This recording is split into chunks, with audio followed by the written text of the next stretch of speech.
राज्यात उन्हाचा चटका वाढल्याने पारा 40च्या पार गेलाय. यातच पूर्व विदर्भात मात्र वादळी पावसाचं सावट कायम आहे. 8 मार्च रोजी पूर्व विदर्भात विजांसह वादळी पावसाची शक्यता असल्याने सतर्कतेचा इशारा म्हणजे येलो अलर्ट आहे.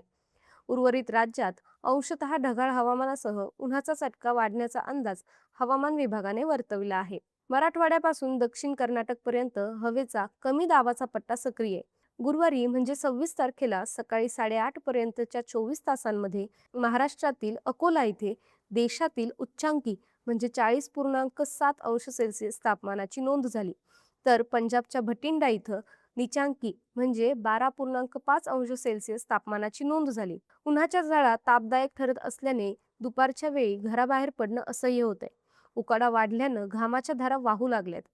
गुरुवारी म्हणजे 26 तारखेला अकोल्यासह अमरावती, ब्रह्मपुरी, वर्धा इथं 40 अंशापेक्षा अधिक, तर नागपूर, परभणी, सोलापूर, चंद्रपूर आणि यवतमाळ इथं 39 अंशापेक्षा अधिक तापमानाची नोंद झाली आहे. निफाड येथील गहू संशोधन केंद्रात राज्यातील निचांकी म्हणजे 16.1 अंश सेल्सिअस तापमान नोंदलं गेलं.